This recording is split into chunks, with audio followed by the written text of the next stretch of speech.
Eu quero andar como ele andou, pisar nas pegadas que ele deixou.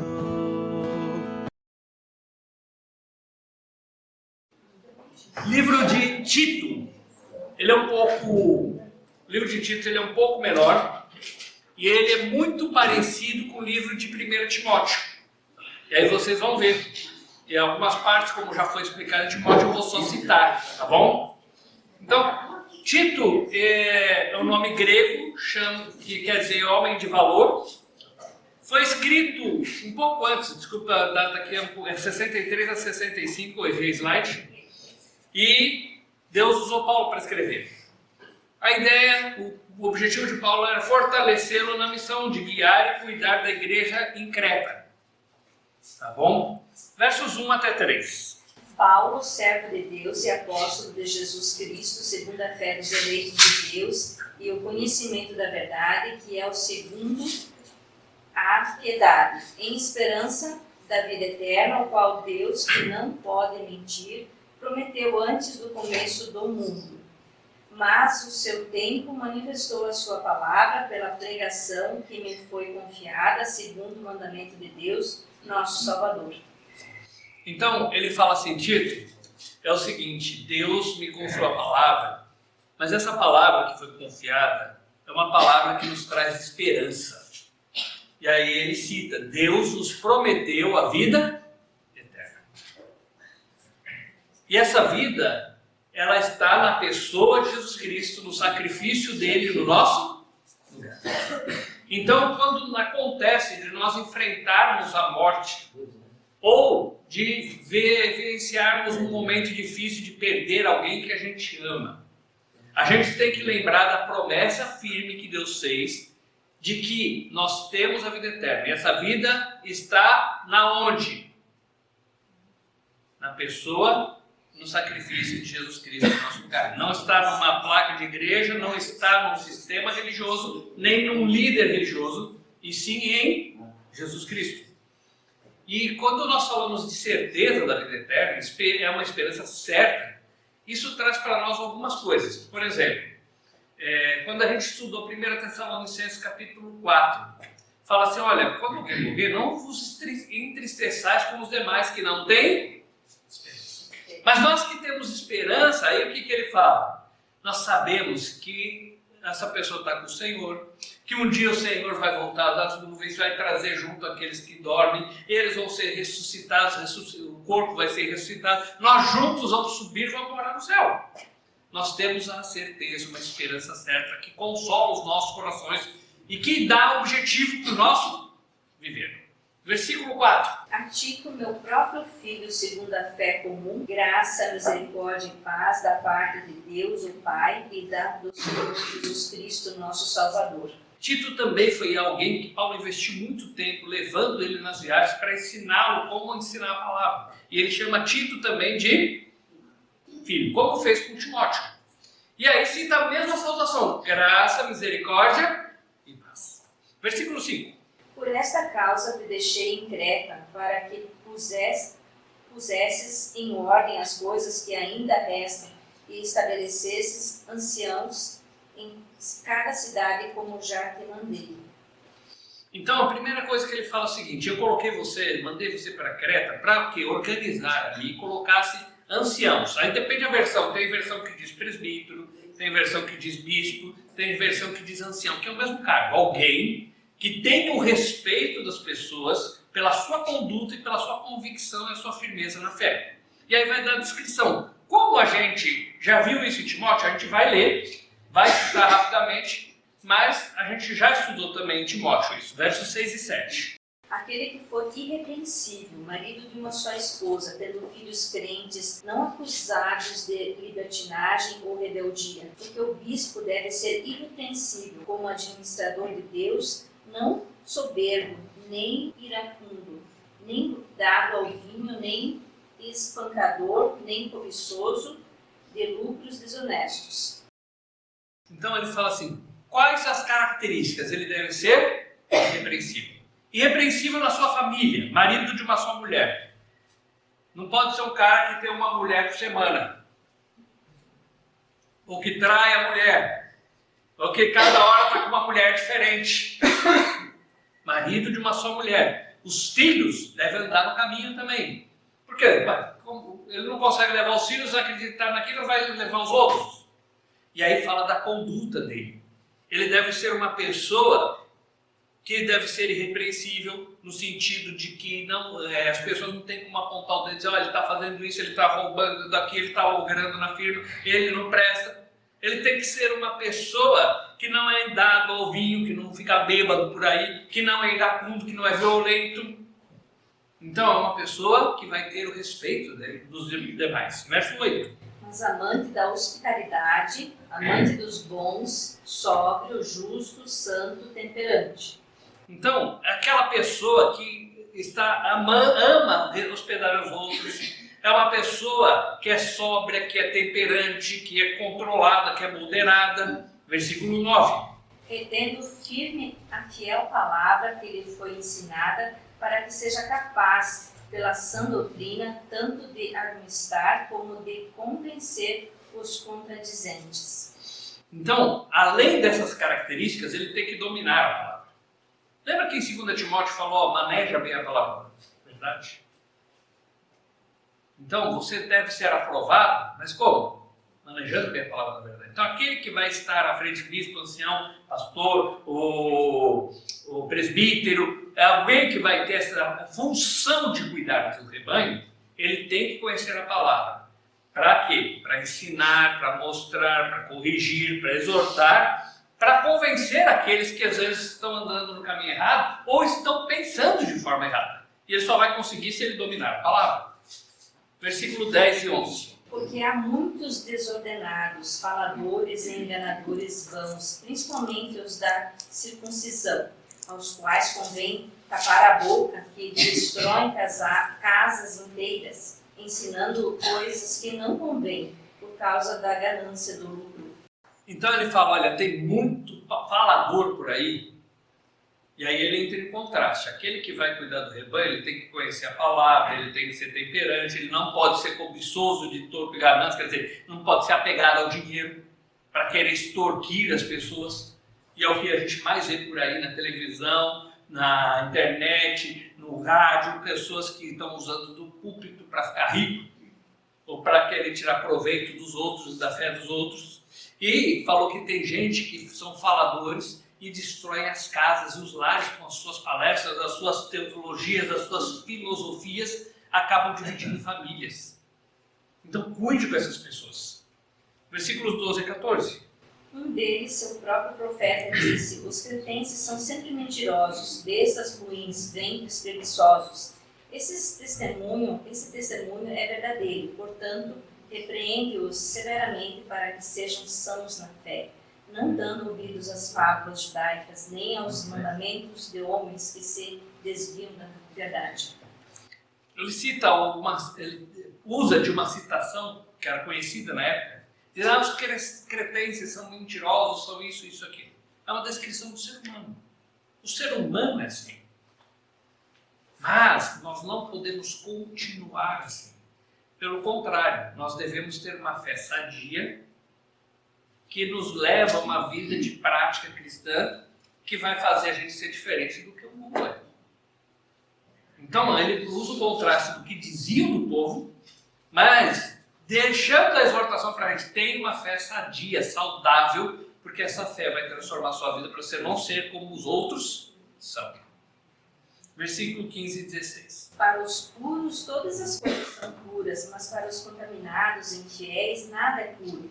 Antes, até sua mente e consciência estão contaminados. Eles professam que conhecem a Deus, mas com as obras o negam, sendo abomináveis e desobedientes e reprovados para toda boa obra. Aí ele fala, tem gente que fala coisas bonitas, tem até um certo conhecimento, falam sobre Deus, mas a sua prática os condena. A sua conduta os reprova. Então ele fala o seguinte, a fé verdadeira, ela vai produzir uma coisa boa nas nossas vidas.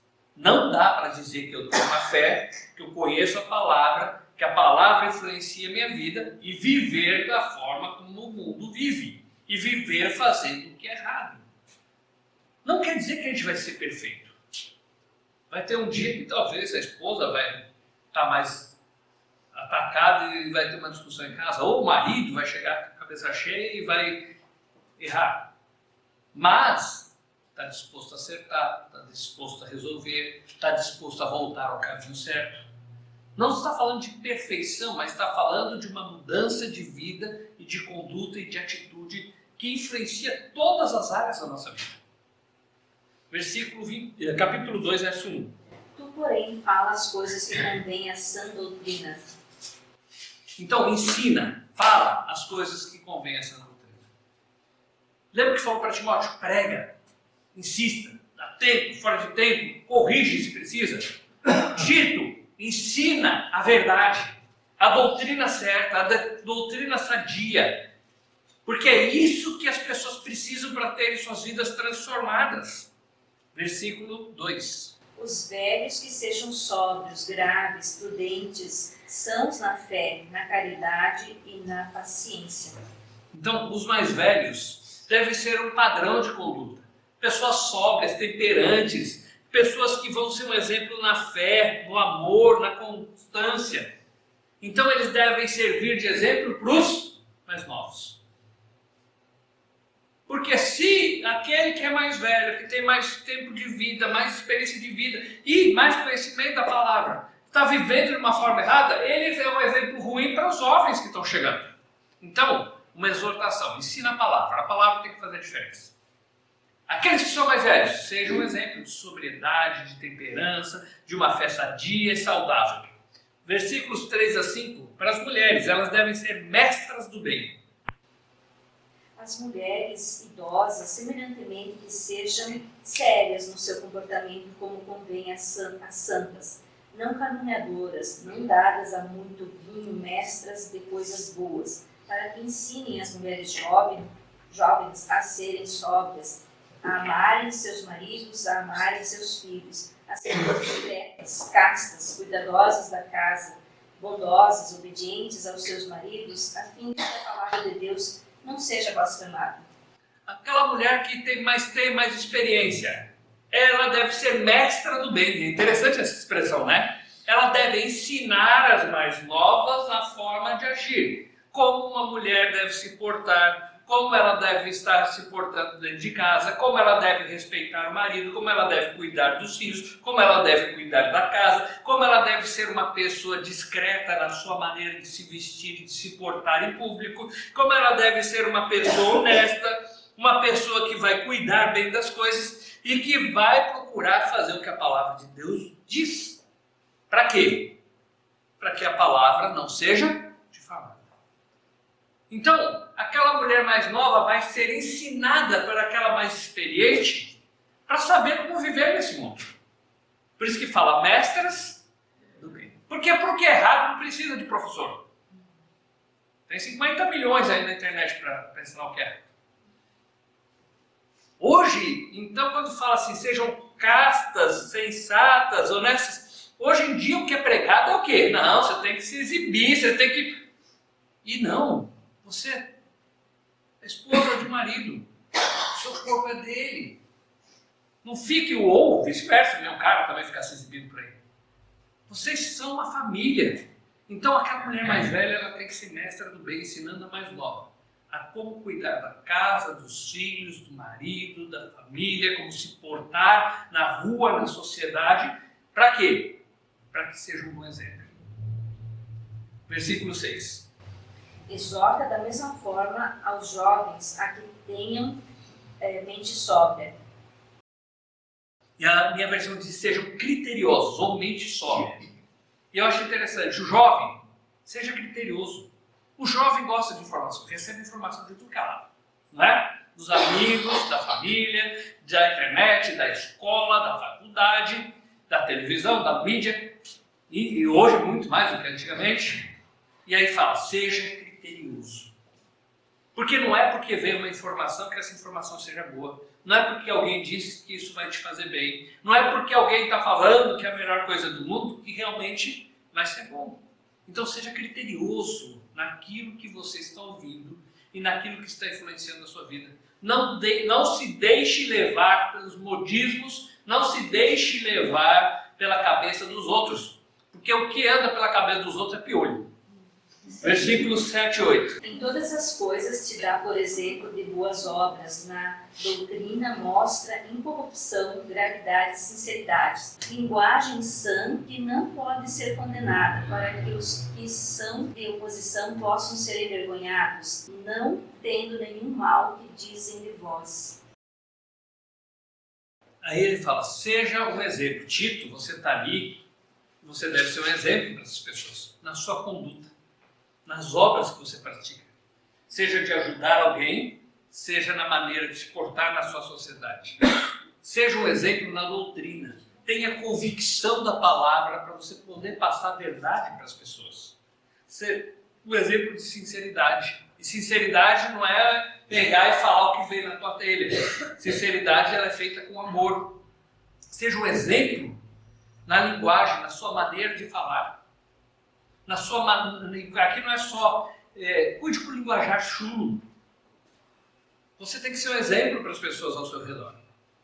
Versículos 9 e 10. Exorta os servos a que sejam obedientes a seus próprios senhores, e em todas as coisas lhes agradem, não contradizendo, não defraudando, antes mostrando toda a boa fidelidade, para que sejam ornamento da doutrina de Deus, nosso Salvador, em todas as coisas. Se você é funcionário, se você trabalha para alguém, seja um exemplo de funcionário. Faça o melhor, faça bem feito, preste atenção, porque você fazendo as coisas da forma correta, você vai ser um ornamento da doutrina. Você vai enfeitar a doutrina. Você vai fazer com que as pessoas olhem para a doutrina e vejam algo agradável. Por quê? Porque eles estão vendo a doutrina sua sendo praticada no seu trabalho. Porque é fácil ser santo dentro da igreja. Você fica 1 hora, 2 lá por semana e beleza. Agora, no dia a dia, você fica 8 horas por dia, 40 por semana ou 44, dependendo do dia que você tem. Dentro de casa com a família, aí é muito mais difícil. Ele falou, seja um ornamento da doutrina. A doutrina tem que ser vivida, ao ponto que as pessoas olhem e admirem ela e achem ela bonita. Por quê? Porque eu vivo o que eu creio. Versículo 11. Porque a graça de Deus que trouxe salvação manifestou-se a todos os homens. A graça salvadora de Deus se manifestou a todos os homens. E aqui é interessante, nós vamos pegar esses versos, vamos ficar um pouquinho mais do que os outros versos, porque a gente tem a ideia de que a graça é um favor não merecido, e isso é verdade. A gente não merecia a salvação, a gente merecia? A gente merecia o quê? O inferno. Então Deus de presente nos dá a salvação. Mandou Jesus morreu por nós, Jesus pagou os nossos pecados, disse está consumado, está tudo pago, certo? Agora Deus nos dá a salvação de presente. Não depende das nossas obras, depende dele. Não é do que eu faço, mas é do que ele fez. Não é da minha obediência, mas da obediência de Jesus Cristo. A graça que se manifestou salvadora, ela agora continua agindo na minha vida. E olha o verso 12. Ensinando-nos que, renunciando à impiedade e às concupiscências mundanas, vivamos de maneira sóbria, justa e piamente nesse mundo presente. Então, a mesma graça que se manifestou salvadora, a mesma graça que me tira das garras de Satanás, que me tira das trevas e me põe nas mãos de Deus e me leva para a luz e me dá a vida eterna, a certeza, a esperança da vida eterna que nós temos, essa mesma graça me ajuda no meu dia a dia. Me ajuda a renunciar ao pecado. Me ajuda a dizer não quando alguém vem me tentar.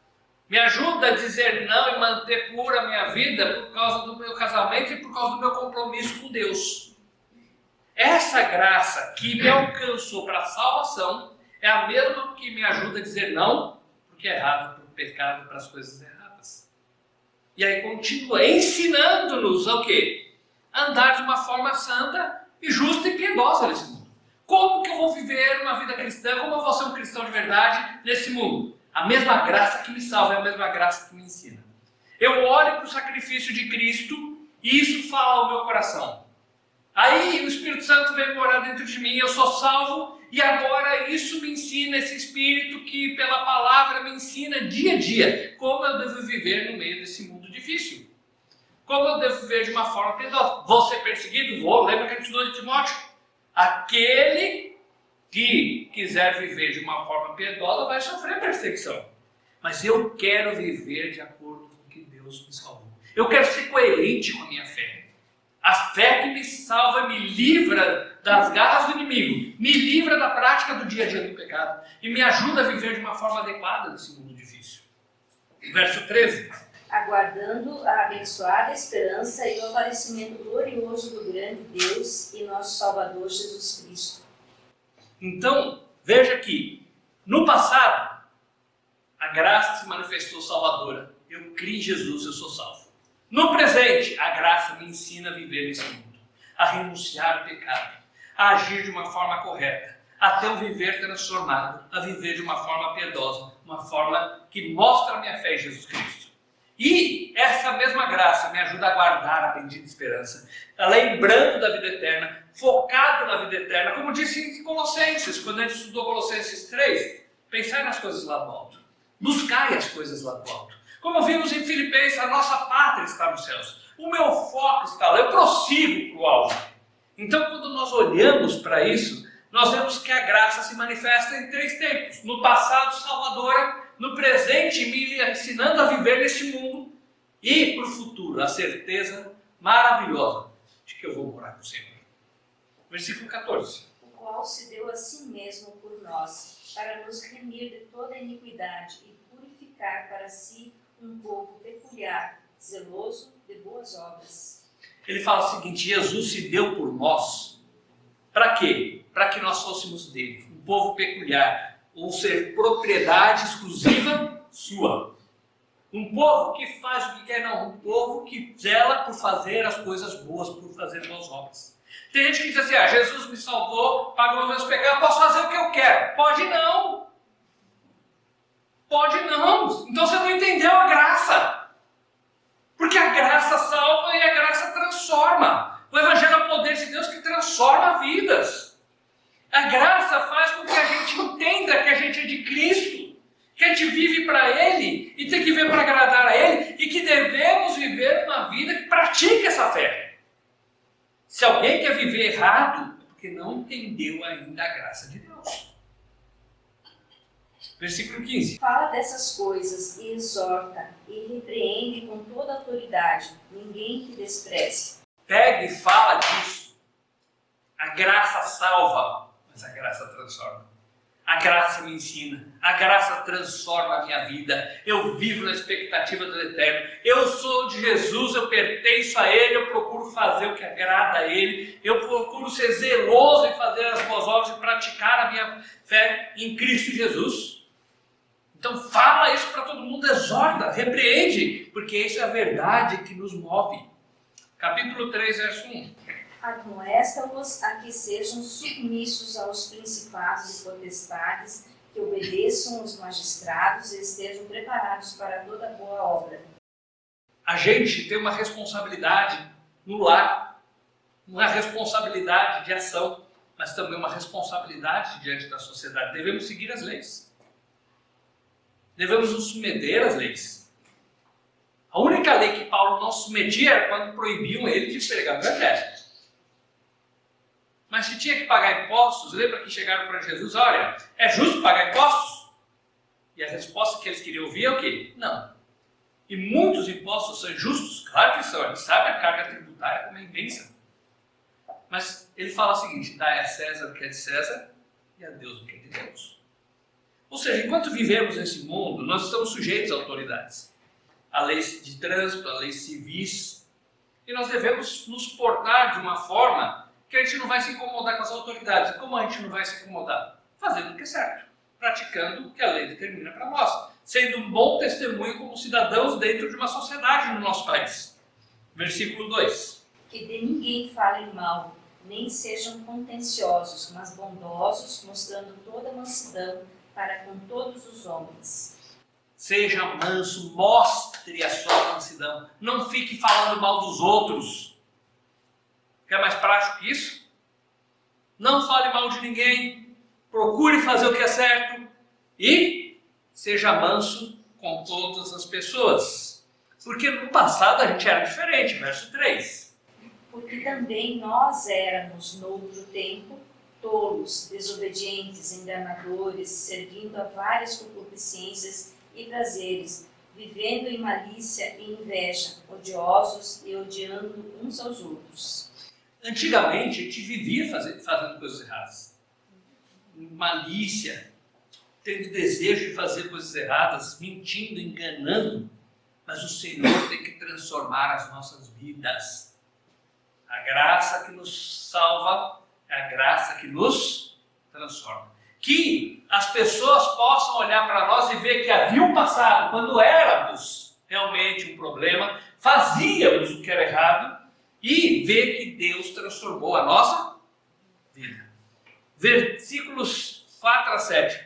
Mas quando a benignidade e o amor de Deus, nosso Salvador, para com os homens apareceu, não pelas obras de justiça que houvéssemos feito, mas segundo a sua misericórdia nos salvou pela lavagem da regeneração e da renovação do Espírito Santo, que abundantemente ele derramou sobre nós por Jesus Cristo, nosso Salvador, para que, sendo justificados por sua graça, sejamos feitos herdeiros, segundo a esperança da vida eterna. Veja que ele faz um contraste. Éramos assim e hoje diferente. E o que é que mudou? Aí ele fala, Jesus Cristo.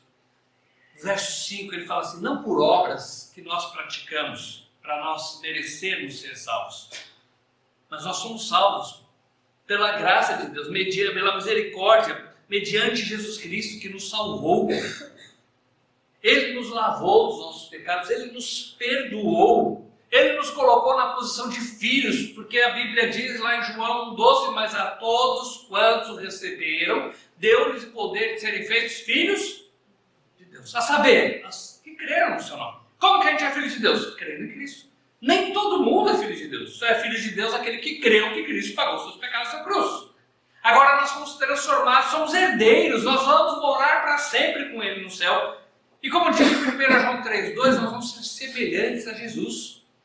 Porque lá diz assim, amados, agora somos filhos de Deus. Uma pergunta, você é filho de Deus? Se você creu que Cristo é o seu Salvador, você é filho de Deus. A Bíblia diz isso, não é? Então, amados, agora somos filhos de Deus. Mas ainda não se manifestou o que havemos de ser. Sabemos que quando Ele se manifestar, seremos semelhantes a Ele, porque havemos de vê-lo como Ele. Somos herdeiros, vão ser conformados à imagem de Cristo. Como diz em Romanos 8 também, que a gente estudou. Versículo 8.